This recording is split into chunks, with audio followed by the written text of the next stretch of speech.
Imagine a time in the cold, distant past when the Soviet Union was a massive and powerful country, covering much of Eastern Europe and Northern Asia. It was a land of secrets, where the government was always on the lookout for anything that could threaten its power. The Kremlin, with its strikingly beautiful architecture, the most iconic symbol of Russian power and politics. Its pure, simple, and beautifully proportioned lines and elegant arches crowned by the 5 golden domes. Now picture a shadowy organisation known as the KGB, the Committee for State Security. If you lived in the Soviet Union, you wouldn't see them coming, but you might feel their presence. Their job? To protect the state from internal and external threats. The KGB was a giant web, stretching out across the country, keeping an eye on everyone from foreign spies to ordinary citizens who spoke out against the government. Created in 1954, the KGB was born from the ashes of previous secret police agencies that had worked for the Soviet leadership. They were part of a huge system that worked behind the scenes, gathering intelligence, spying on other countries, and stopping anyone who might be considered a threat. This included people who didn't follow the official government line, those who practiced religions the government didn't like, or anyone who might want more freedom. The KGB wasn't just some group of spies hidden in the shadows. They had power, and they operated like a military force. They were everywhere, protecting the Soviet leaders, guarding the country's borders, and keeping track of citizens. And because they were so secretive, many people lived in fear, not knowing who they could trust. For nearly 40 years, the KGB was the ultimate authority on matters of security in the Soviet Union. But when the USSR started to fall apart in 1991, so did the KGB. The agency was officially dissolved, but its legacy lived on in new organisations. Despite its end, the name KGB still lives on in the minds of those who remembered the cold, secretive days of the Soviet Union. And lamentably, the past would come back to haunt those who actively challenged the political system. This is the story of Alexander Litvinenko.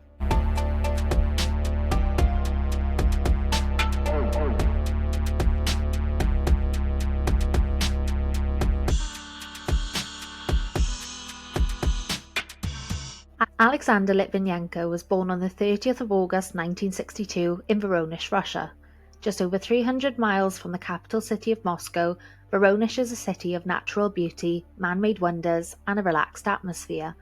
What's more, Voronezh is where Peter the Great built Russia's first ever fleet in the 17th century for the newly established Imperial Russian Navy to change the course of Russian history.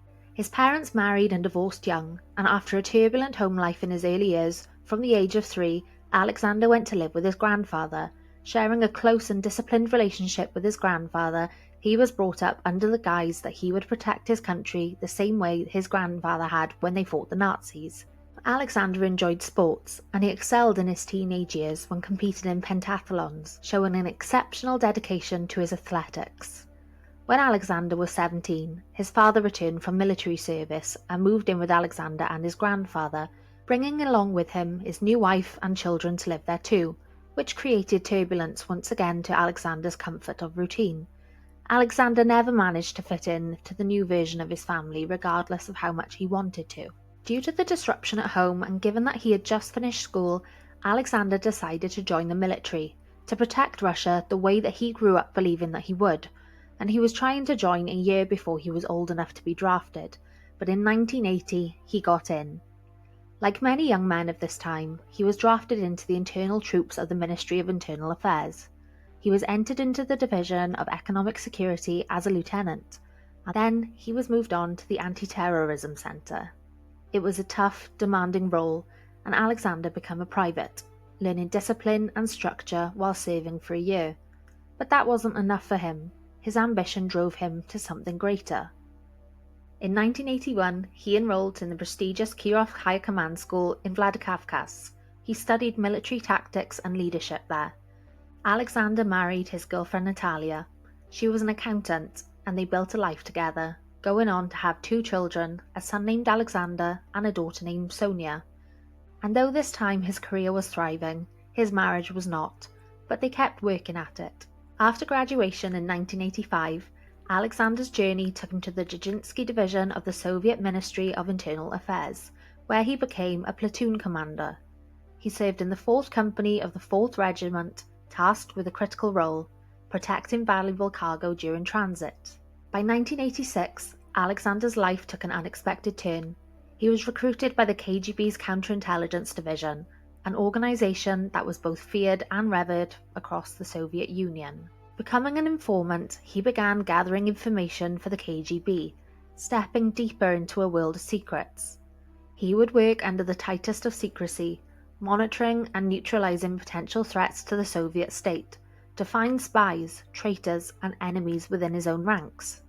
In 1988, his career took another leap when he was officially transferred to the 3rd Chief Directorate of the KGB, focusing on military counterintelligence. He spent several years working undercover, and by all accounts, he was good at his job. He became an expert in surveillance, intelligence gathering, and neutralizing perceived threats to the Soviet system. The next year, he studied at the Novosibirsk Military Counterintelligence School, where he honed his skills as an operational officer. By 1991, Alexander had fully embraced his new role in the KGB, working within the complex and often dangerous world of the Soviet intelligence. But there was a problem. Alexander began to see the darker side of the organization that he had once sworn to protect. He became disillusioned with the KGB, realizing that many of the so-called enemies of the state weren't actually enemies at all. Instead, they were often innocent people who had just dared to speak out against the corruption or the injustices of the system. His growing conscience began to clash with the brutal realities of the job. In 1991, the Soviet Union began to unravel. They were in a state of political and economic turmoil. The country was facing widespread unrest, with growing calls for reform and independence from several republics. In August of 1991, a group of hardline Communist Party members, including high-ranking KGB officials, attempted a coup to remove Mikhail Gorbachev, the president of the Soviet Union, and stop his reforms. The coup ultimately failed just after 3 days, but it was a pivotal moment. The KGB's involvement in the coup damaged its reputation and contributed to the decision to dismantle the organization. In November 1991, President Gorbachev issued a decree that officially dissolved the KGB. This marked the end of the organization that had been one of the most powerful and feared intelligence agencies in the world for much of the 20th century. The decision to disband the KGB was part of broader reforms to restructure the Soviet government and security services in the face of the Soviet Union's disintegration. And on the 25th of December 1991, the Soviet Union officially dissolved, marking the end of the Cold War and the birth of 15 independent republics, including the Russian Federation. Following the dissolution of the KGB, its functions were split amongst several new agencies. This included the SVR, which inherited the KGB's foreign espionage operations, and that focused on the intelligence gathering outside of Russia. There was the FSO that took over the KGB's responsibility for protecting the country's leadership. And lastly, there was the FSB, the Federal Security Service. They took over the KGB's internal security, counterintelligence, and surveillance duties. The FSB would become the dominant security agency in Russia, and it remains so today.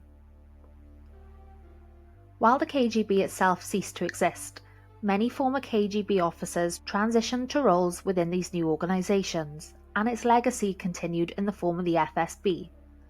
Throughout all these years, Alexander's personal life was changing as well. In June of 1993, Alexander's friends took him along to a birthday party, and there he met the birthday girl, Marina. They hit it off, talking deep into the night. Marina was enamoured that a man of such a funny and gentle soul could be a part of such a serious job role. But the problem was, Marina was interested in Alexander, but Alexander protested that he was married, and though it was blatant that it wasn't a happy marriage, he said for the sake of his children, he would not divorce. However, just weeks later, Alexander had filed for divorce. Over time, he began to date Marina, arriving at her front door with flowers, and was easily wooing her if it wasn't for the fact that he would disappear and reappear unannounced due to his job. But no matter how much it irked Marina at the start, she was enamoured by him, and they continued to date. In October 1993, Marina discovered that she was pregnant. The couple were overjoyed and they wed the following October in 1994, when their son Anatoly was only a few months old. But while Alexander's career was still growing, so too were the challenges and the moral dilemmas that he faced. His life was about to take a dramatic turn, one that would change his future and set him on a collision course with the very system that he had served. Following the collapse of the Soviet Union in 1991, Chechnya declared independence. However, Russia did not recognize Chechen independence and aimed to reintegrate it into the Russian Federation. The Chechen War broke out in December 1994, when Russian forces invaded Chechnya to restore control. The conflict quickly became a brutal and destructive war, with the Russian military struggling against well-equipped Chechen fighters who used guerrilla tactics and had strong local support. By the time 1995 came around, Alexander realized that corruption was systematic. The FSB continued to gather information that could be used to solve problems in the marketplace and put pressure on competition. There was a criminal wave slowly engulfing the agencies of law and order in the new Russia, and Alexander was keeping tabs on all of the wrongdoings that he discovered, never forgetting a name or a date. He realized that there wasn't going to be an easy solution to the problem that he was facing amongst the government.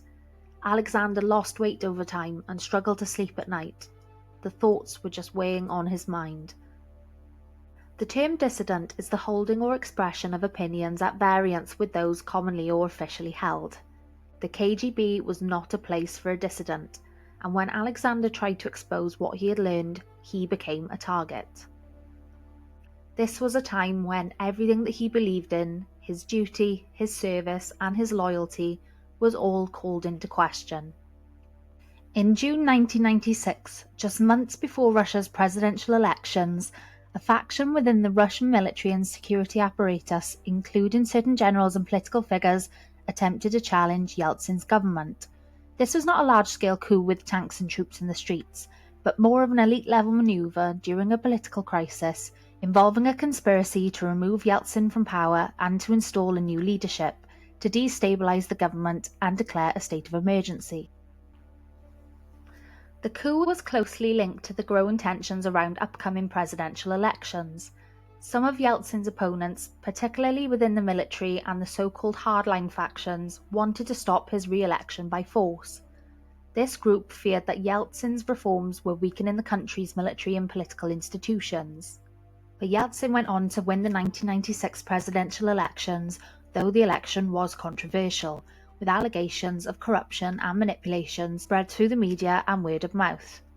Some military factions had expressed dissatisfaction with Yeltsin's reforms and policies, but the coup did not have the widespread support from the military or the general population that could have led to an overthrow, and instead, after a heavy loss on both sides, a peace agreement was negotiated with the government on the 31st of August 1996, granting the rebels de facto control of the republic, promising the quick withdrawal of troops and leaving the election free to commence.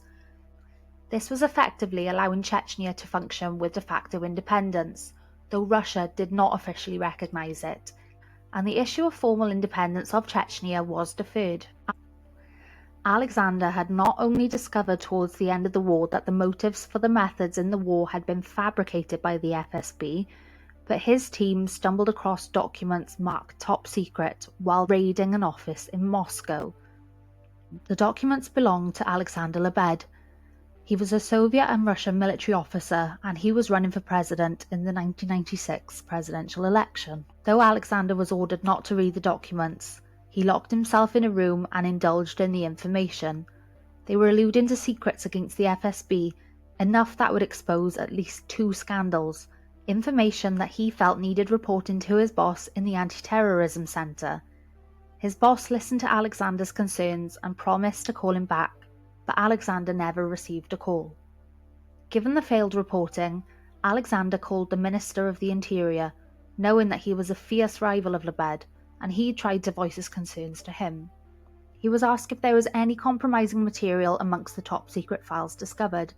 Alexander suggested maybe not to the minister himself, but to his deputies, and with that, a request was made to collect the documents. The top secret information that Alexander gathered that day went on to influence the next steps in the process of the war.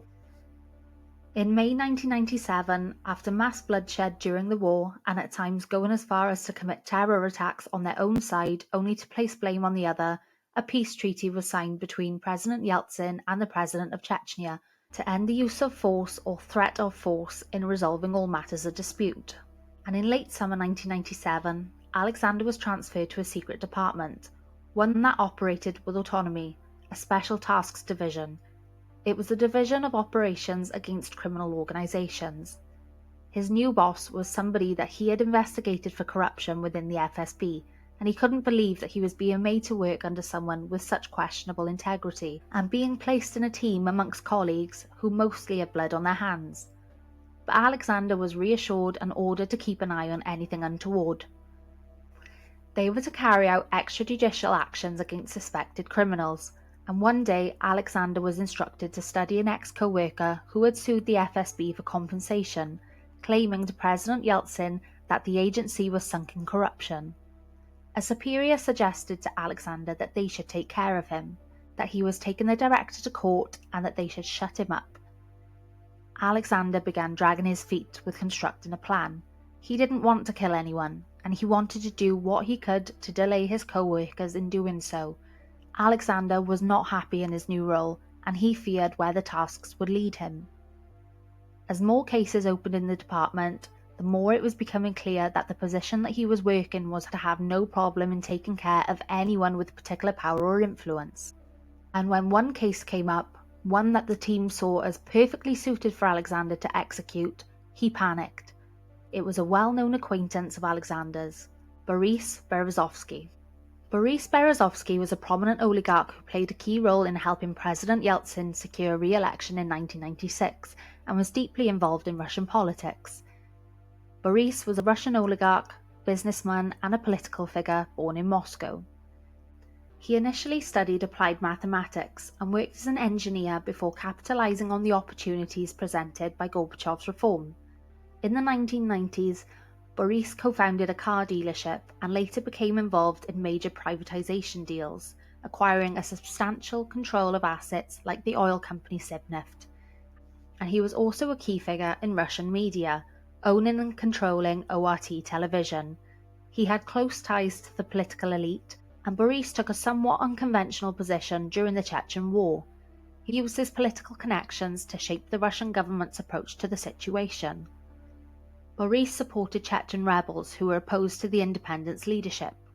He was reportedly involved in funding and providing political support to groups within Chechnya that were against the independence movement. His reasons for doing so are believed to have been both personal and strategic. Boris had business interests in the region, and he saw the conflict as a way to weaken his rivals and expand his own influence. His media empire played a key role in pushing the narrative of Chechnya as a destabilizing force, portraying the war as necessary for the preservation of Russia's territorial integrity. Boris had up until recently been a senior national security official and was still a Kremlin advisor, and now Alexander was being tasked with assassinating him. He wasn't comfortable with any of it, and it concerned him that the order of an assassination of somebody with such status within the government must have come from someone right at the top of the food chain, and it didn't sit well with him. On the 20th of March 1998, Alexander met with Boris Berezovsky, and he wasted no time in announcing to Boris that his superiors had ordered him to assassinate him. Naturally, Boris went to the FSB director and reported that there was an active threat to his life from within, and so the director went to Alexander's team with the allegations. This resulted in an internal investigation. They had a gag order placed on them in the team, and within hours, the news was out amongst other departments, and an enraged Alexander called the director to question what happened to the gag order. After realizing that his untrustworthy superior was the one to leak the information, the director of the FSB instructed Alexander not to approach his superior about it. But Alexander didn't listen, and upon approaching his superior to talk about it, he found out that it was the director who had instructed to leak the information. They decided to wrap up the case, and Alexander was told to tell Boris that the whole assassination plot was just a joke. They needed to move on from it. Alexander called Boris to reveal his concerns over what was going on. Alexander made a decision that would change the course of his life. He would become a whistleblower. He could no longer stay quiet about the illegal activities being carried out by his superiors in the KGB. He had uncovered evidence of corruption, the abuse of power, and even the assassination of political opponents, and these revelations led him to a dangerous conclusion: he had to report it properly. Boris had booked an appointment for the next morning, opening the doors for Alexander to speak directly with the Kremlin, to speak out on what was really going on within their agencies. Alexander was told that he would be contacted to give depositions to a federal prosecutor. On the 19th of April 1998, Alexander went to celebrate the Easter holiday with his family. His mood was lighter than what it had been during the dark period of struggling with the burden of his job, and though they had a lovely day, there would be a phone call to crash them back down to reality. After receiving the call, Alexander told them that they need to drive to their colleague's home to meet with his superior, and upon arriving, the news broke that the team were all due to be apprehended the following day at the FSB headquarters, news that was only discovered after the superior eavesdropped on an open line. Alexander was blamed by his colleagues for the upcoming arrest, for he was the one to divulge concerns over their work. After brief arguments about their fate, Alexander made a suggestion. They were going to Boris Berezovsky, and they were going to settle this once and for all. Boris welcomed the team in, and they began their execution. Not of Boris, but of the new plan that they had constructed, to become whistleblowers. Boris set up a camera crew along with an anchor, and though only 3 of the team remained to take part in what came next, with the rest almost going into hiding from it, they began recording. Marina watched as the second hour of filming rolled around, still as shocked as she was in the first hour. The revelations of what Alexander's job involved were worrying enough, but the realization of what can of worms they were now opening was the icing on the cake. She watched as she saw the inevitable, that Alexander was about to become an enemy and target of the entire FSB agency. Though they made the recording, it was decided that Boris would sit on it, with the information being too precious to just release there and then. They would keep it until they needed it most. And the next day, the team arrived to work to find out that they weren't being arrested, but they were suspended, pending the investigation into their work. In August 1998, Russia was seeing an economic downturn, and given that they held nuclear power, it was assumed that if push came to shove, the West would bail them out. American investor and philanthropist George Soros had been pumping money into Russia for years, but now decided to write about the economic turmoil the country was facing, in hope to make the West aware of what was going on and offer Russia advice. However, $33 billion would be lost for foreign investors when several banks closed down, including George Soros as one of the investors losing billions. But Boris wasn't affected economically by the downfall, given that his oil company bought with dollars and paid out in Russian rubles. The devaluation of the currency only helped him in the long run. But when the new government was appointed by President Yeltsin, Boris saw his political influence decline rapidly. He was no longer a big deal that he once was. During this time, Alexander's team had been dispersed to other sectors in the FSB, but Alexander and the other whistleblowers were not allocated new positions. In September of 1998, the case against Alexander and his colleagues was closed, with no action taken, but they all had a heavy feeling that their days were numbered. In October, they met with Boris at his club to discuss what they would do next. They knew that the order to have Boris killed was illegal, and the government were trying to cover it up. There was no justice, nothing to prevent it from happening again. They all truly felt a sense of something bad coming to them, and given that there had been several other suspected, though not confirmed inside jobs, they felt it was time to take it public. But it wasn't going to be a decision to make lightly, so they agreed to sit on the idea for just a little bit longer, knowing that the potential severity of the consequences should they broadcast the news out to the world. On the 13th of November 1998, Boris published an open letter to Vladimir Putin, who had been appointed as the director of the FSB earlier in July. The letter was published in the newspaper for all to see, and it read, quote, "The whistleblowers, after revealing their information to him, had been accused by their superiors of preventing patriots from killing a Jew who had robbed half of Russia." End quote. The Jew he was referring to was himself. With no action taken against them in the first few days after the letter was released, they decided to stage a press conference. Alexander and just one other colleague went on camera showing their faces, with the others covering their identities wearing a ski mask. Although they revealed more than the case against them, the press were particularly interested in the plot to kill Boris, with the focus moving almost completely away from the criminalisation at the FSB and instead focusing on the notoriety of Boris trying to smoke out Putin. Putin responded by suggesting a lack of evidence presented that they themselves could be the rogue agents, and given that Boris had minimal political influence since the economic downturn, people didn't seem to care as much as expected. Putin fired Alexander and his fellow whistleblowers, given that there was no place in the FSB for agents who air out internal scandals to the public. In the next coming months, Boris became a target for investigation. A prosecution team began purging his empire. They began chasing taxes from his media company ORT, raiding 24 offices and properties owned by Boris in Moscow, and they began a criminal probe into the finances of the airline company that Boris was in charge of. They were coming down hard on Boris, tarnishing anything to do with him, suspectedly because there was an election coming up, and given Boris's close ties with President Yeltsin, it could have been a manoeuvre to push the vote away from him. But this wasn't necessarily a push from Putin. In fact, Putin seemed to share enemies with Boris, and for a brief time, Boris and Putin shared an amicable political and a business relationship. But by 1999, Russia was slipping into political chaos. The Kremlin and the FSB were separated into internal conflicts, and members of each were beginning to choose their sides accordingly.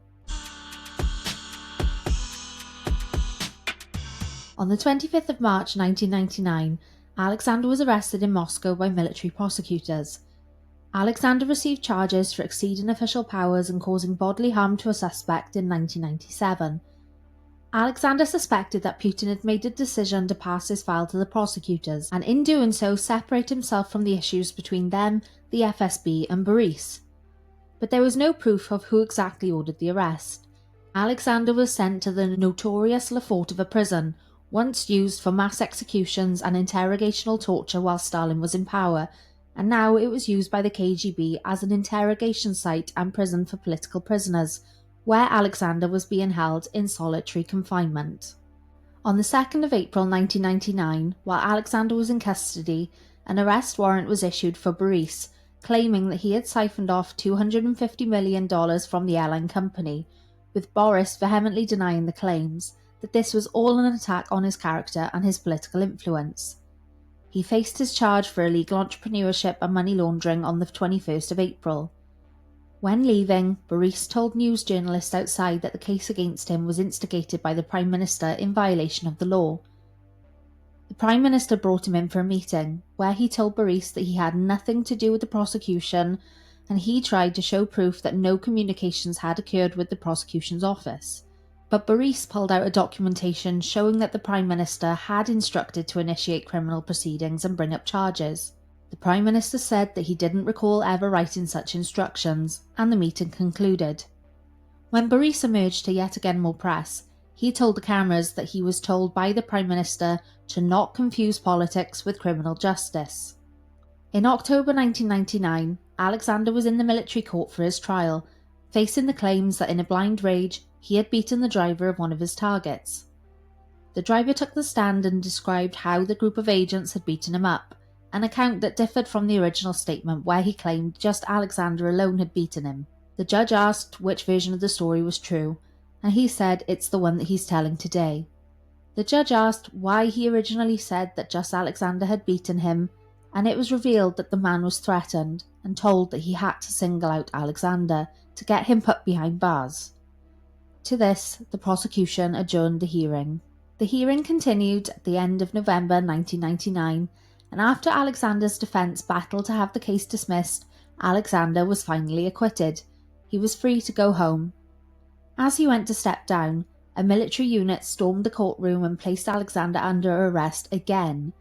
Alexander was once again taken away into custody, and this time he was being placed in an interrogation room to face a new accusation. Alexander was accused of beating a suspect at a farmer's market on the 30th of May 1996 and for stealing a can of sweet peas from a vendor while he was at it. Alexander refused to answer the questions asked, and he was transferred to the Butyrka prison in Moscow to remain in custody once again. Boris approached Putin as the director of the FSB and condemned the public arrest of Alexander as he was dismissed of his charges, for it was all over the news. Putin explained that he would do what he could to help. On the 16th of December 1999, Alexander was released from Butyrka prison. He was free, but his passport was confiscated and he was ordered to not leave Moscow. A few days later, the polls were in for the upcoming election, with Boris heavily influencing Putin to run, and finally, after getting an agreement from him to run, Putin received 45% of the popularity. And so, on the 31st of December, President Yeltsin publicly resigned from his position, leaving Putin the acting president ahead of the March elections. In March of the year 2000, Vladimir Putin won the election. Boris was now considered the most influential of Putin's advisors.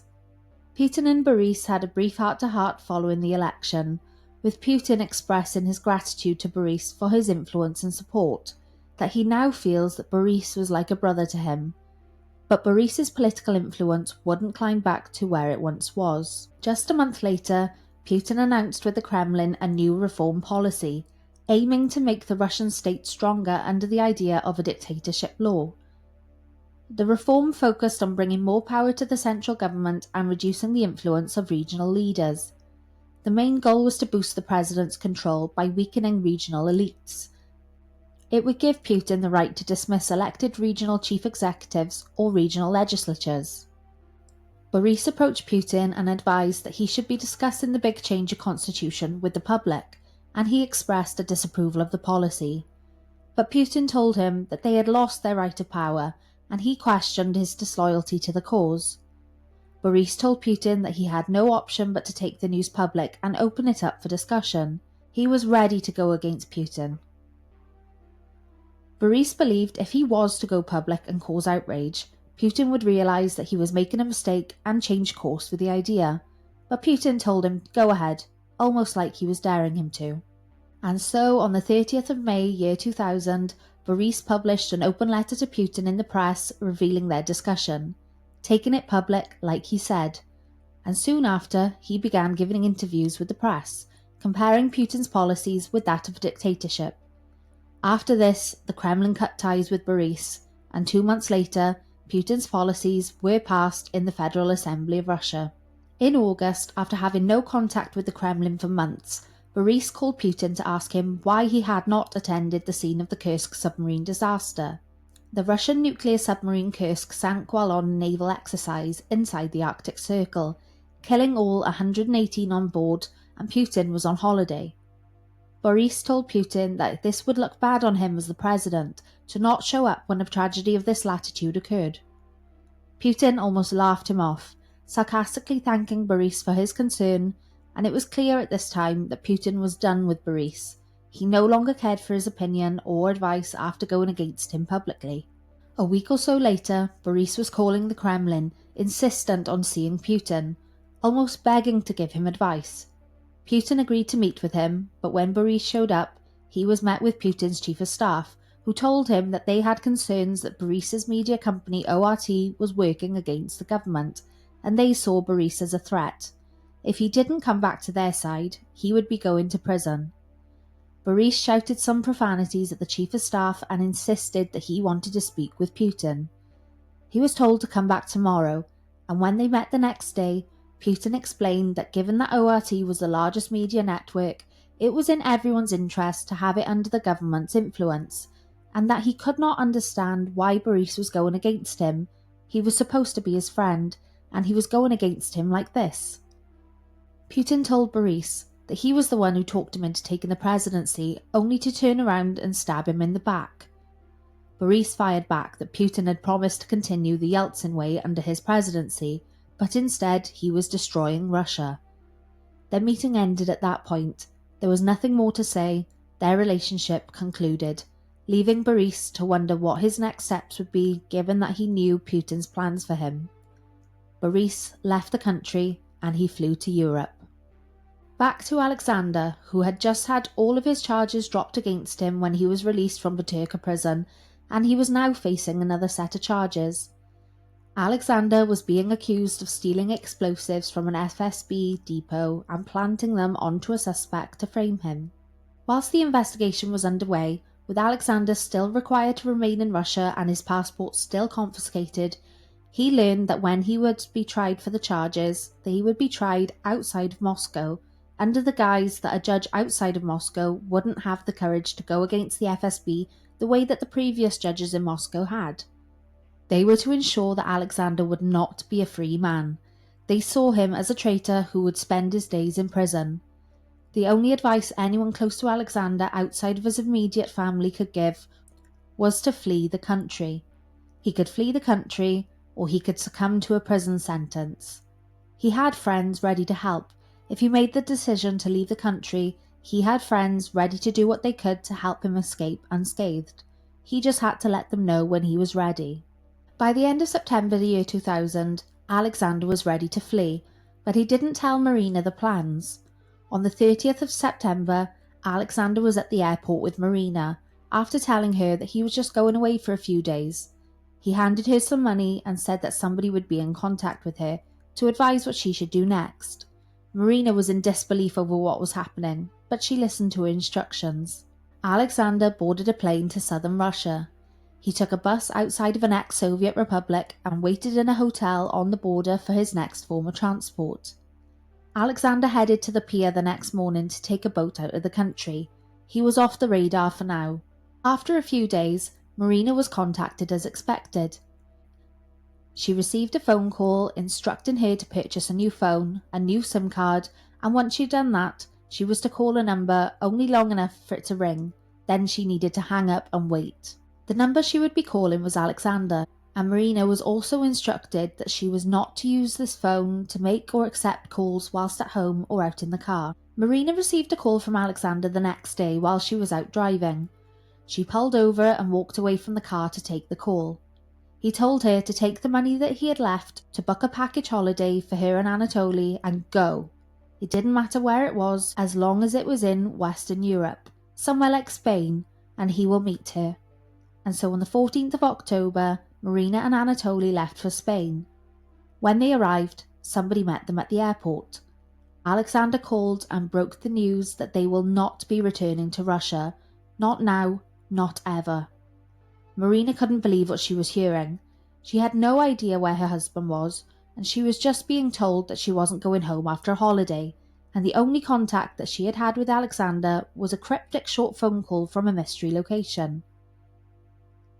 Marina was told that Alexander would be meeting with them as soon as he obtained a false passport from friends in Russia, but until then, they just had to wait.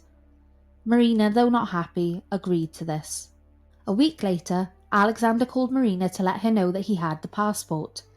He was in a hotel in Turkey, waiting for Marina to make the decision. She could fly over with Anatoly to meet him, spending the rest of their lives in exile, or she could make the decision to take Anatoly home to Russia and leave Alexander to hide forever. The decision was left for Marina to think about, to decide what would be best for her and their son. It was in no way made for her to feel pressured for one or the other, but to realise and think deeply about what each decision involved. If she returned to Russia, they couldn't have any contact. The FSB would be tracking their every movement and tapping into any phone calls that she made or received, and Alexander didn't want to drag them into the mess of having to deal with living life in secrecy from their surroundings in Russia. And if Marina decided to stay with her son in exile with Alexander, they wouldn't be able to fly home. They could find a way to hold her accountable for hiding Alexander, and they would have to move for good. Whilst Marina sat on the biggest decision of her life, Boris called her to reassure that no matter what happens to Alexander, he will not abandon them. He was there to help, but he had something that he needed to get off his chest. Boris at this time was still in Europe. He hadn't returned to Russia since his last words with Putin, and he himself knew he couldn't go back. Boris told Marina that he worried about Alexander, for if Marina returned to Russia with Anatoly, he worried Alexander would follow them. Then he told her that if Alexander was to return to Moscow, Alexander would be killed. His tone of voice serious to the point that Marina had to seriously consider this as a possibility. Not whether he would be killed in Moscow, She didn't deny that that was a possibility. It was the idea that Alexander would follow them back to Russia. The call ended, leaving Marina alone once again in her thoughts to fight over the right decision to make. Finally, Marina had made her decision. She called Alexander and broke the news. She said, "We're coming to Turkey." On the 25th of October, year 2000, Boris made a phone call to Alex Goldfarb. Alex Goldfarb was a Russian doctor, human rights activist who emigrated to the US. After emigrating from the Soviet Union, he became a spokesman for Moscow refuseniks and worked closely with dissidents. Goldfarb maintained strong ties to his homeland, returning to the Soviet Union in the late 1980s as one of the first political settlers to engage with Gorbachev's reforms. He later became closely involved with philanthropist George Soros, directing several major projects to assist former Soviet scientists, combat tuberculosis in Russian prisons, and support economic reforms in the post-Soviet space. Boris checked that Goldfarb wasn't in Russia at the start of the call, for fear that the call was tapped. He assured Boris that he wasn't in Russia, and the call continued. Boris asked him, "Do you remember Alexander Litvinenko?" Alex Goldfarb told him he did. He had been introduced to Alexander during his time in jail, as he was running a public health project funded by US philanthropist George Soros, tackling the epidemic of TB in Russian prisons. Alex Goldfarb wanted to speak with Alexander regarding the healthcare services in the jail, so yes, he remembered him. Boris told Goldfarb on the call that Alexander had fled Russia. Alexander, along with his wife Marina and their son Anatoly, were hiding in a hotel on the Mediterranean coast of Turkey. They were planning on handing themselves over to the US authorities. Goldfarb asked if he could be of help in this, given that he held nationality in the US, and Boris told him, "You're the only one who can help him. You have the right connections." Goldfarb agreed to do what he could to help. Goldfarb called an anxious Alexander directly in his hideout in Turkey. After their conversation, Goldfarb headed to the old executive office building in Washington, D.C. for a meeting, and there he met with a friend, a US government official and Russian specialist who had worked on Clinton's National Security Council. Goldfarb shared the story of Alexander Litvinenko, who had recently fled Russia after speaking out against the FSB. He explained that his plan was to help bring Alexander and his family to the US Embassy to seek asylum. His friend, however, advised against getting involved. He told him, "We are not in the business of luring Russian agents into defections." He told him that this is a matter for professionals, and when Goldfarb asked what would happen if Alexander tried to walk into the embassy on his own, his friend explained that they wouldn't let him in, and if they did, he would likely speak to consular officials whose job it was to prevent people from entering the US. Goldfarb questioned why this was the case, and his friend explained that Alexander wasn't just a typical tourist visa applicant, and maybe he would be treated differently, depending on what he could offer the US. However, after considering the possibilities, the two friends could not think of anything that Alexander could offer them, and the meeting ended there.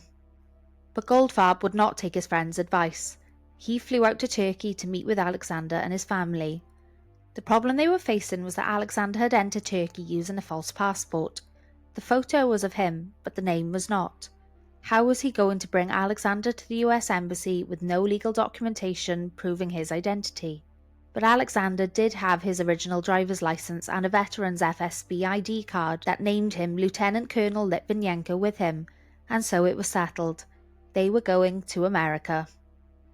The next day, Goldfarb drove with Alexander, Marina and Anatoly through the black of night to a hotel in Ankara, Turkey's capital, to meet with a US lawyer who specialised in refugee matters. The lawyer stated that Alexander needs to enter the US before trying to claim asylum, not joining the refugee visa from outside of the US, which can take months or years to clear.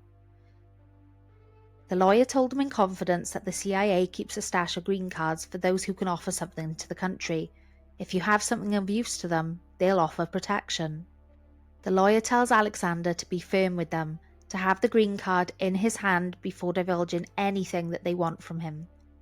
Backed with legal advice, they concluded the meeting.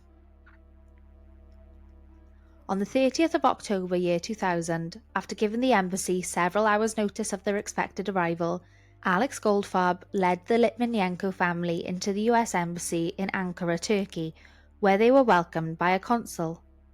Their mobile phones were confiscated by a Marine and given guest passes to wear, and Alexander handed over his documents. The family, along with Goldfarb, were led through an empty courtroom by another Marine into a small, secured, soundproof room, with only a table and chairs in the centre. There was a camera and a monitor pointed to the seated positions. As they sat at the table, a man wearing dark glasses entered the room to spectate. The consul asked Alexander how they could help, so he told the story of his flee from Russia and requested asylum in America. Tears streamed down Marina's face as the consul explained that he understood their concerns, but the embassy does not grant asylum. Given he'd already asked which hotel they were staying in and expressed that the security there was perfectly adequate, they were asked to clear the room, leaving Alexander to speak with the man in dark glasses alone. Goldfarb, Marina and Anatoly were handed their passports back and wished good luck by the embassy. Goldfarb drove them back to the hotel in Ankara, hoping to himself that the US Embassy would at least have the sense to escort Alexander back to the hotel when they were finished talking with him, for Russian intelligence agents could be anywhere in the vicinity keeping an eye on the escaped family. 4 hours later, Goldfarb received a call from the embassy. They told him to come back to collect Alexander. When he went to meet Alexander, he of course asked what happened in the space of those 4 hours. Alexander told him they'd connected a call to a government official speaking fluent Russian in Washington, D.C. The official was asking questions, to which a team behind him would fact-check the answers given by Alexander, which of course took a while. He was told they really want to help him, but he has to give up at least a name. They were fishing for classified information, and after 3 hours of probing, and finally feeling that he had nothing left to lose by doing so, Alexander cracked and gave them a name. As Alexander spoke the name, the government official almost jumped. He began thanking him and saying, "Yes, that's what we needed, yes, thank you." Although nothing was agreed and Alexander was sent back to the hotel, there was some progress at least. All they could do now was to wait and see if he had succeeded in the request for asylum. As the family sat down with Goldfarb for dinner that night, tension flooded the atmosphere as the family tried to contain their fear for their situation. Alexander pointed out that a man who was sat at the bar with a newspaper had followed them down to dinner after standing by on their floor.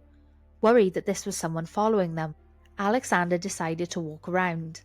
As he walked to the men's room, the man turned round to watch him, and as he came back and walked out to the lobby, the man followed. Alexander returned to the table and he called the man an idiot for his pathetic attempt to appear inconspicuous. Alexander began to read the Turkish Times newspaper that he had brought back with him from the lobby. On there it read the headline, "Rounding Up Russians."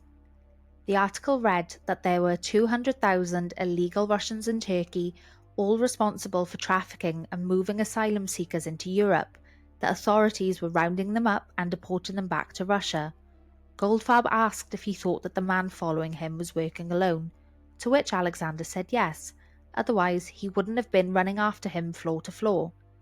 Alexander said that they needed to get out of there as soon as they could. So they began to form a plan.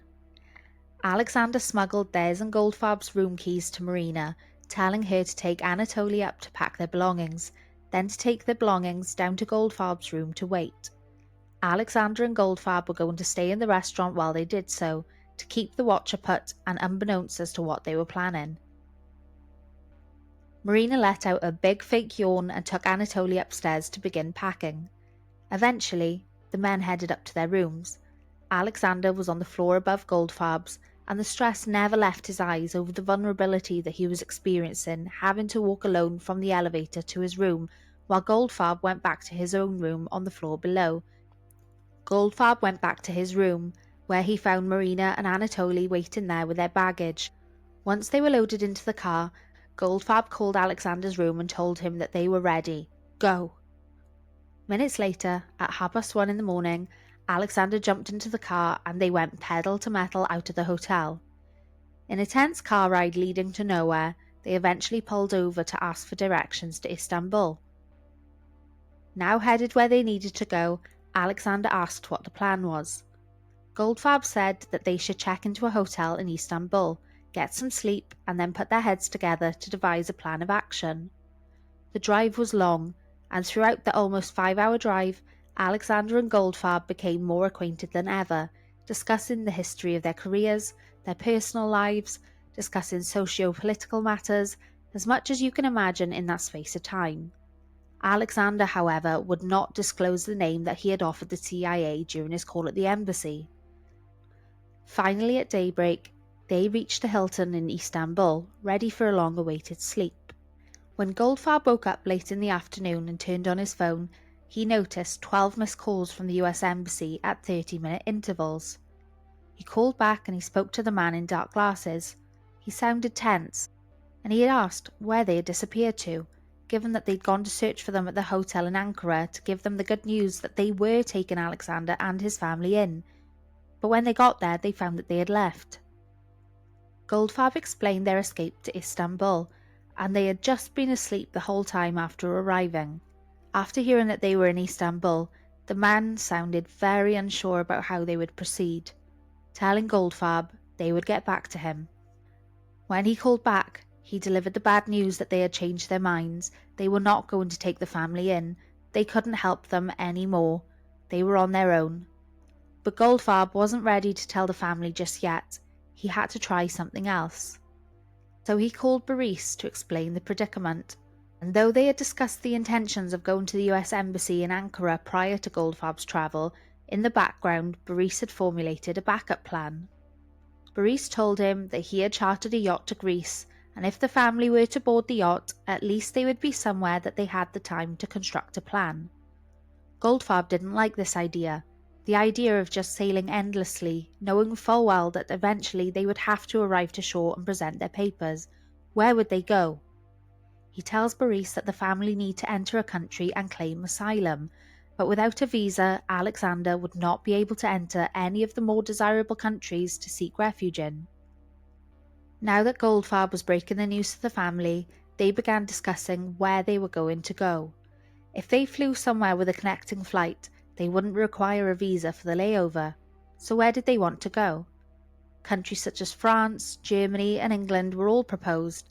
Alexander didn't care where they went, just as long as they were going ASAP.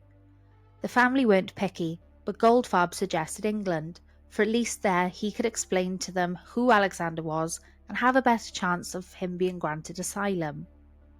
The next morning, they headed over to the airport and checked in for a flight to Moscow, with a changeover flight at Heathrow, London, that way to solve the visa issue. However, they were met with a challenging boarding pass control worker who questioned why they were attempting to board a flight to London without a visa. And when told it was because they would be catching a connecting flight from London to Moscow, they were challenged again. Why on earth were they flying all the way to London for a connecting flight when there was a direct flight to Moscow boarding in an hour? Goldfarb explained that they always fly through Heathrow. They like the duty-free shopping there. However, not satisfied with this response, they were told to wait while authority was granted for this, clearly seeming as suspicious as it was. After a 10-minute wait and the plane being held for them while they make their checks, the border control worker came back and announced that everything was in order. They could board.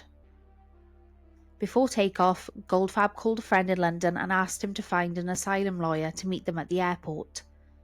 Upon arrival, they were met with an immigration officer, telling Goldfarb that the UK had strict penalties for their scheme of entering the country without a visa by means of a connecting flight, and that he can arrest Goldfarb for illegally bringing asylum seekers to the country. Goldfarb of course pleaded his case with how it was a life or death situation for Alexander, that they had no choice given the circumstances. The officer told Goldfarb that he wouldn't arrest him at this time, but he was denying him entry to the UK.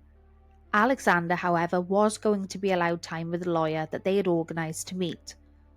Goldfarb was banned from entering the UK, entered into the database as a smuggler of asylum seekers and sent back on a plane to Turkey. It would be a year later, after plentiful attempts to apologise to the UK Embassy for the situation, that his ban was lifted. When Alex Goldfarb was condemned by George Soros for the press coverage of his involvement, Goldfarb flew to meet with Boris in Greece, and they began working together instead. But first, they made sure to continue their support for Alexander, Marina and Anatoly, settling them into a quaint home in Kensington to begin the new chapter of their lives. The asylum claim was still to be processed and accepted fully, and whilst Alexander worked with his lawyer to prepare the case, he dedicated his time to writing a tell-all book about the FSB's part in the 1999 apartment bombings. Though there wasn't any definitive proof of who was behind it, the book was going to expose known terrorist organisations associated with the FSB, and he had gone full force into exposing the wrongdoings behind closed doors and committed to seeing it through. Alexander wasn't trying to prove anything, but this was a symbol of his willing to fight back. Whilst the family settled into their new life, the prosecutors in Russia were on a manhunt for Alexander.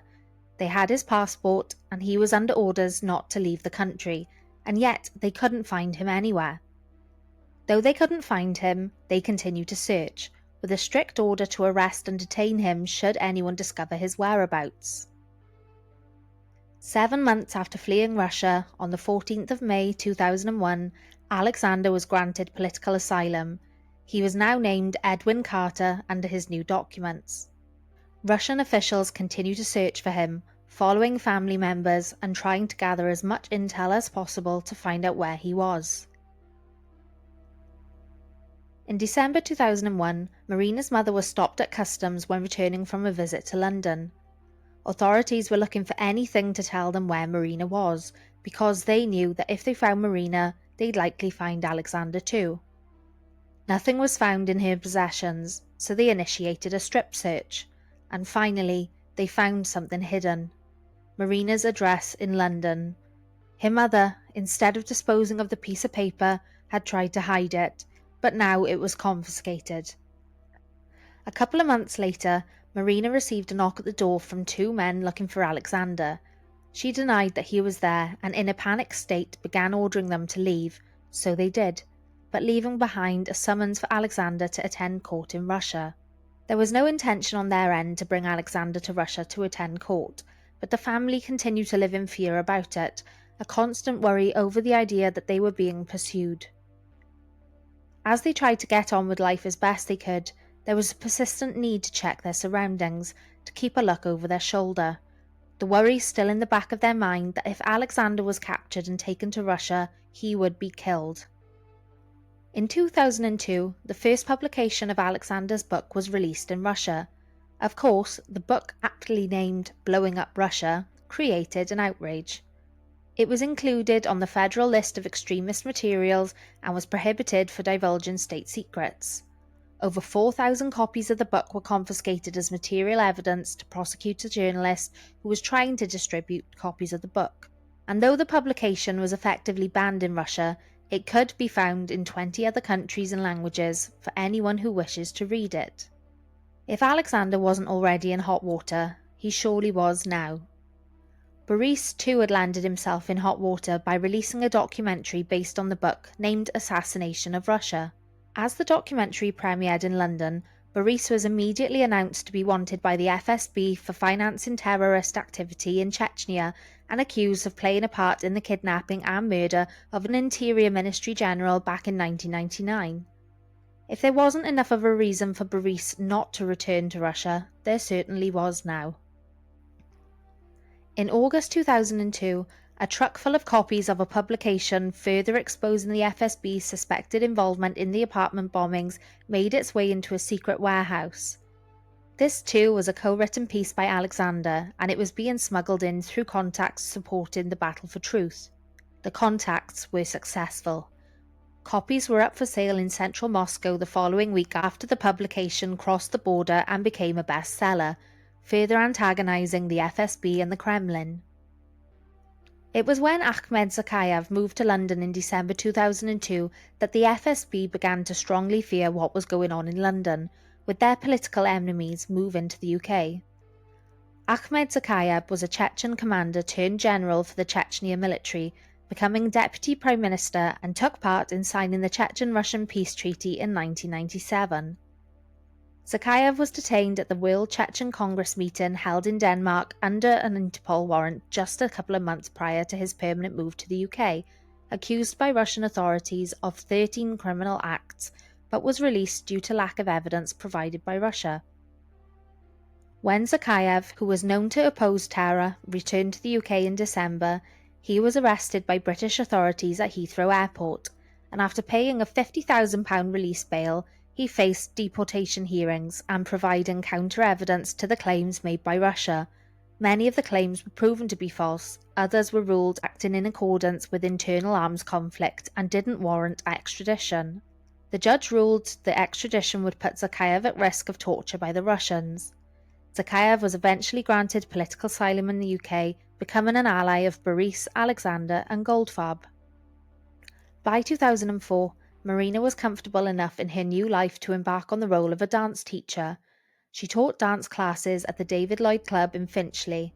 In the years since they had arrived in London, the family attended language classes in Kensington, and given that Marina's English was now strong enough to fully incorporate herself into the community, Alexander's wasn't so strong. He struggled when speaking the English language, and it was evident when he tried to communicate with others.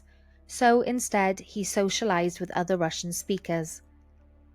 Alexander's closest allies at this time were with Boris, Goldfarb, Zakayev, and a man named Vladimir Bukovsky, another Russian dissident who had fled to the west. In February 2003, after struggling with the rent payments on their home in Kensington, the family moved into a smaller single-family home in Muswell Hill. Zakayev moved opposite with his family, and his being a larger property to house his children and grandchildren with him there. Alexander worked for a private security company, completing risk analysis and overseas operations as a consultant to get by. And with Marina working as a dance teacher, they began feeling more and more settled as Alexander's relationship with Zakayev grew stronger, continuing their defiance against the Russian regime together. Boris was still facing extradition for the previous fraud charges and remained on bail awaiting trial, with Boris insisting to the British authorities and press that the charges were merely a farce resulting in his opposition to Putin's policies. During several of the hearings in London, a man was spotted being the spectator, and when he was cornered by Alexander, it was revealed that the man was a driver for the Kremlin, but recruited by the FSB, this man eventually left Russia and ended up in London, but he was approached by 2 Russian diplomats to spy on Boris and Alexander in London. Upon disclosing this, the man revealed that he wished to switch sides, that he was being threatened to befriend either Boris or Alexander and report back what he'd heard, and if he refused, he would be deported back to Russia. The man also wanted help with his asylum, but they decided it was safest not to get involved in the matter.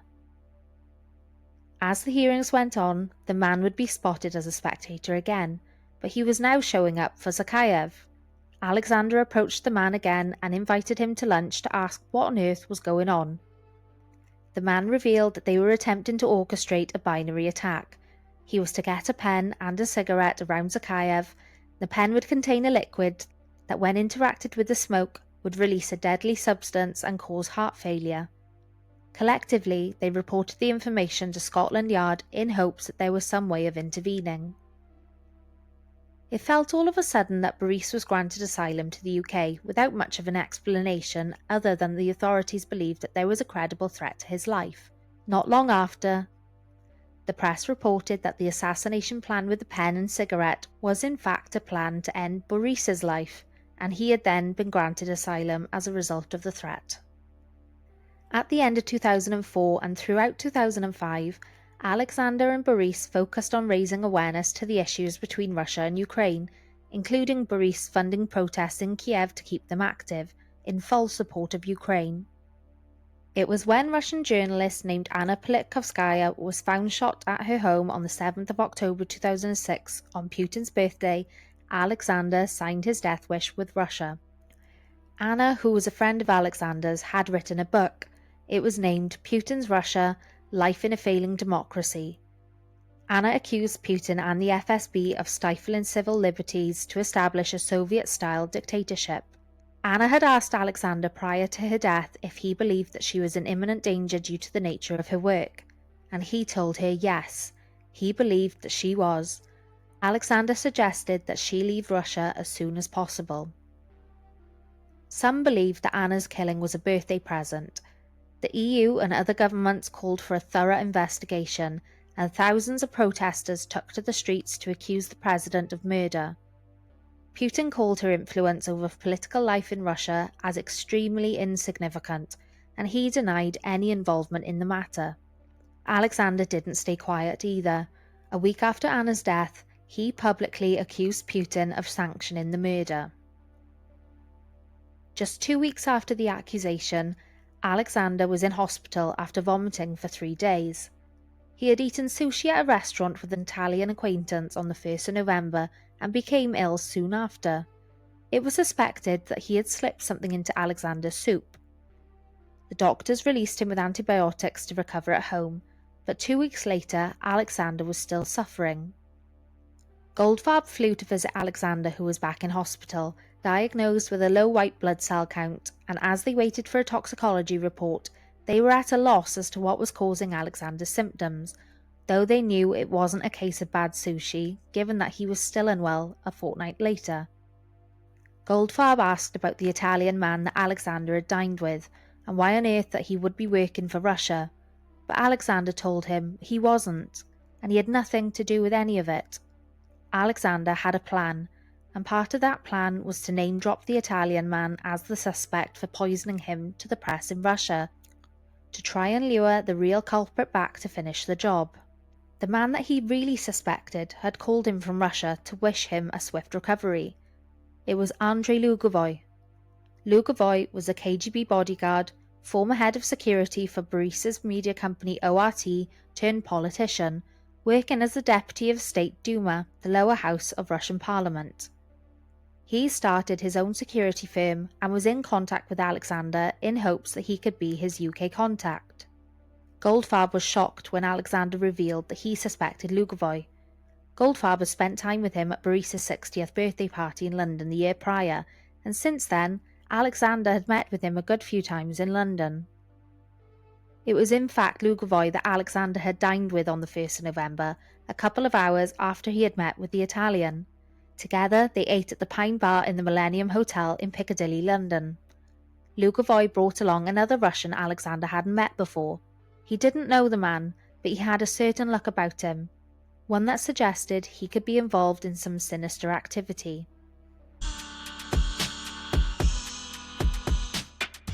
Alexander, who was in pain from his throat to his bowel, was now suffering an inflammation of his gastrointestinal tract. His hair was falling out, and he looked thin and grey. Alexander was given pain relief while waiting in the hospital, uncertain about what he was suffering from and whether it could be treated. Due to his hair loss, doctors suspected that he had been poisoned with thallium, but his low white blood cell count did not align with this theory, leaving the true cause unclear. Doctors began administering an antidote for thallium poisoning at the University College Hospital, but his symptoms didn't match the expected effects. As news reports surfaced, anti-terrorism police began investigating, and Alexander was transferred to an intensive care as a precaution. His chances of survival were estimated at 50-50. Meanwhile, Marina, trying to stay strong for her husband, carried on with her daily life, convinced the doctors would figure out how to treat him and that he would recover.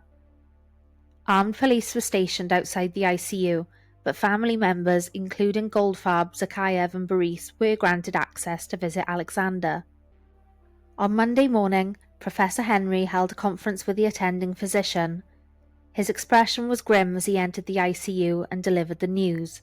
This wasn't thallium poisoning. They were no longer focused on the cause but on the effects. As Alexander was weakening rapidly, they feared a sudden organ failure. Confusion arose as tests had previously found thallium in his system. Professor Henry paused, considering a new possibility. If thallium had been found, could it have been a radioactive thallium? However, Alexander had already been checked twice for radioactivity, with no results indicating any contamination. The issue presented was that the hospital could only test for gamma radiation, which was a high-energy, penetrating type of radiation. Alpha radiation, on the other hand, was a low-energy radiation that could not penetrate a sheet of paper or even human skin. If Alexander's body had been contaminated with alpha radiation, no standard medical equipment would be able to detect it. Professor Henry reflected that according to his education, thallium did not emit alpha or gamma radiation, but if an alpha-emitting substance were swallowed or inhaled, it would rapidly spread throughout the body, targeting and damaging DNA within the cells, leading to cell death. The doctor called Goldfarb to inform him that while thallium was a gamma emitter and thus would have been detected at the hospital, they needed to investigate the possibility of alpha-emitting substances. He advised Goldfarb to contact Scotland Yard for further assistance. In his weakened state, Alexander turned to Goldfarb, his voice strained, and he asked him if the press were correct in claiming that he had been poisoned by the agency. Goldfarb, aware of the growing media frenzy outside the hospital, saw an opportunity to make an impact. With more than 50 journalists, cameras and crews gathered outside, he told Alexander that they needed to capture one powerful image of him in his current condition, something that would make the world take notice. Uncertain of his own appearance, Alexander asked for a mirror. Marina quickly retrieved one, and when she returned, Alexander's reflection confirmed the horror of his condition. He looked utterly terrible. Desperately, Alexander asked what his chances of survival were now. Goldfarb hesitated before answering. He said, 50-50, but Alexander, you're strong. But Alexander wasn't reassured. I know, he said, but I want to write a statement, just in case I don't make it. He asked Goldfarb to put the statement into proper English and assured him that he would sign it, to keep it as a precaution. Goldfarb promised to tear it up when Alexander made it out of the hospital. Sure we will, Alexander replied, his speech slightly slurred as the effects of his poisoning took a further toll on him. As Alexander dictated the statement, his words were sharp and resolute, carrying the weight of the man who seemed older, more fragile, his body aged by 20 years since he had been admitted. His voice rang out with clarity as he accused the Russian government of orchestrating his poisoning. He named the two former FSB agents, Andrei Lugovoy and Dmitry Koftin, as his attackers, framing the act as a state-sanctioned assassination meant to silence him permanently. The next day, Tuesday, November the 21st, 2006, Alexander's image, his suffering and defiance captured for the world, was broadcast to millions of viewers globally. The media explosion was immediate, and his photo was splashed across the front pages of newspapers worldwide. Goldfarb brought the newspapers to Alexander, showing him the widespread coverage. Good, Alexander said with grim satisfaction. Now he won't get away. Those would be the last words Alex Goldfarb heard from Alexander. Later that day, Alexander, now under sedation, received a visit from Ahmed Zakayev's entire family, along with Boris and his wife, Lena. Meanwhile, in Moscow, former FSB head Nikolai Kovalyov accused Boris and Zakayev of being behind the poisoning, claiming their ties to Chechen interests as a way to deter the accusation coming from London. On Wednesday, November the 22nd, 2006, Goldfarb spent the day engaging in talks with the press, navigating the propaganda war with the Kremlin, and when he arrived at the hospital later, he gazed through the glass into the dimly lit room, where Alexander lay unconscious in the bed.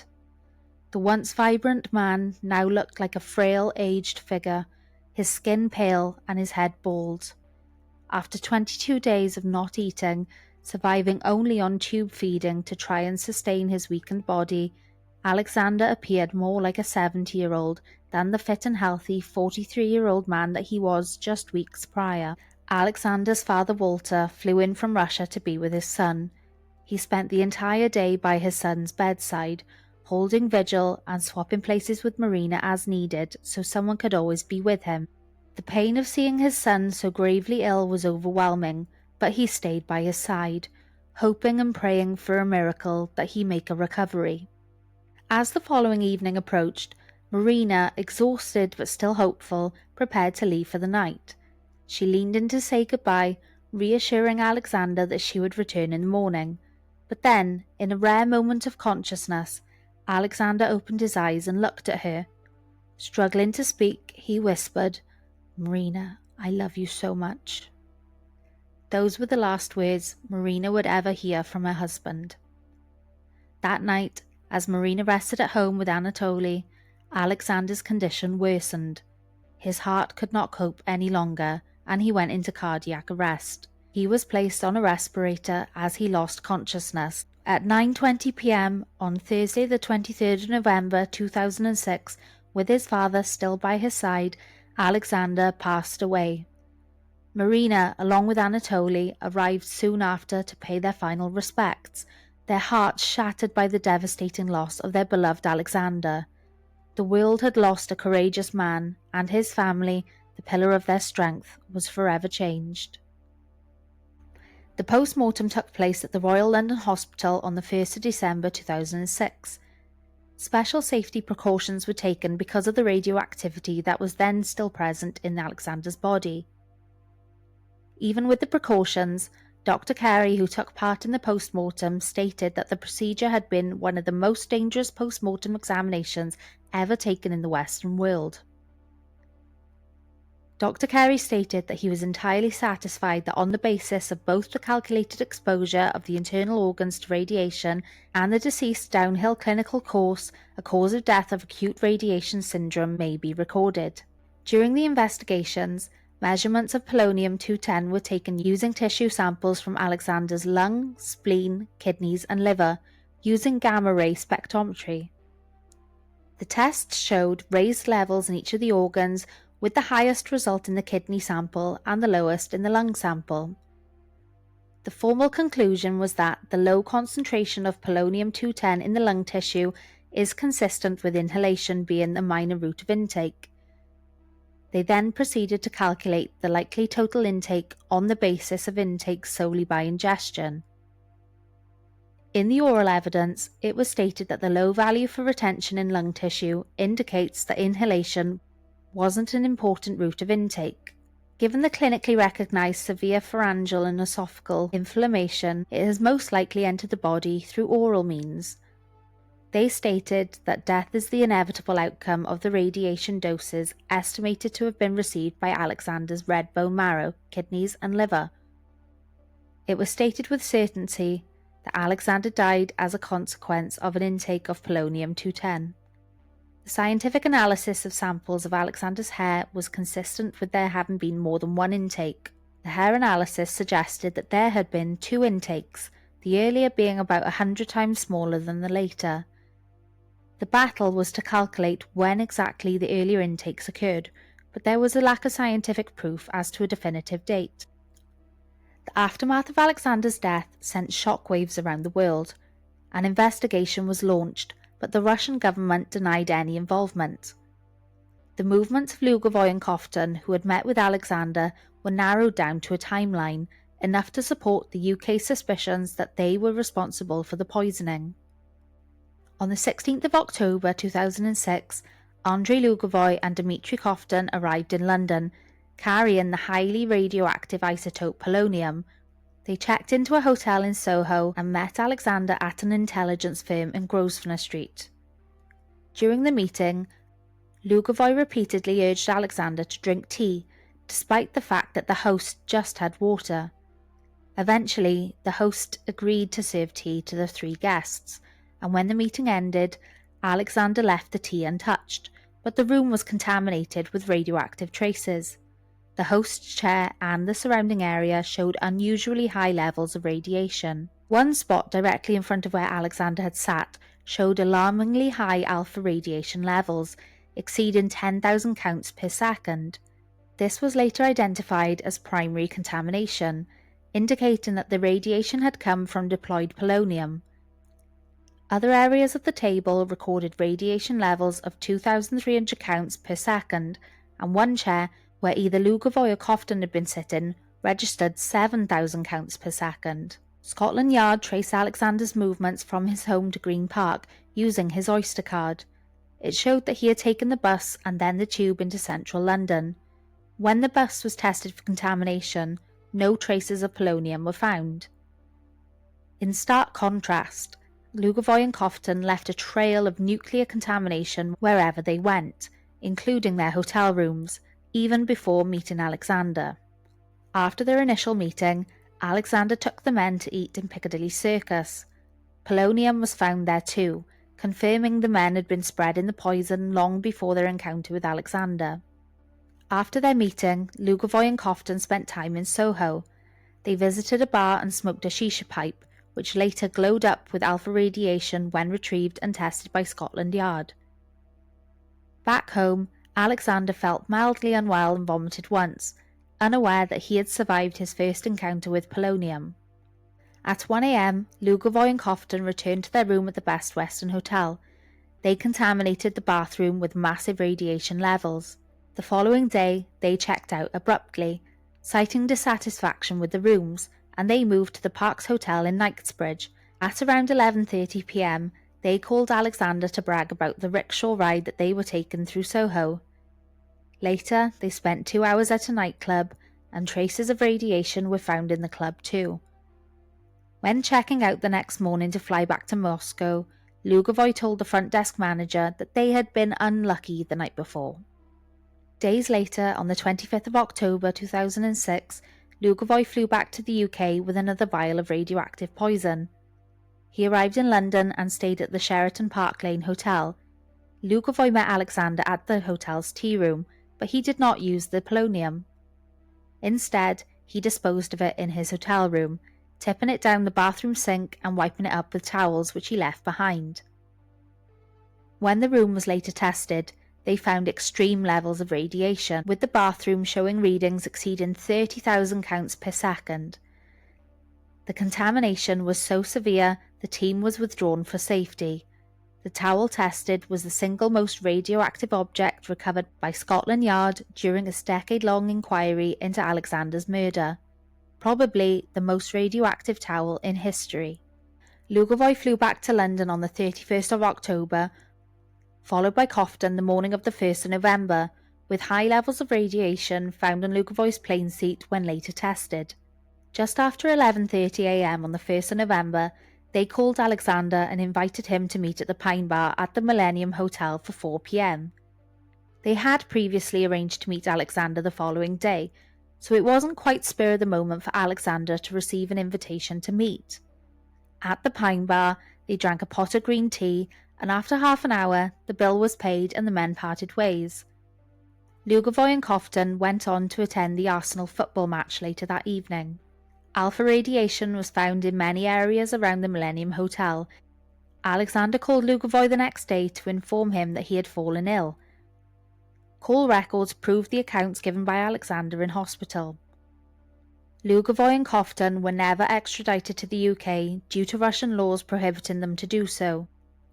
On the 22nd of July 2014, the Secretary of State for Home Affairs Theresa May announced in a written statement laid before the House of Commons that an inquiry under the Inquiries Act 2005 was to be held in Alexander's death.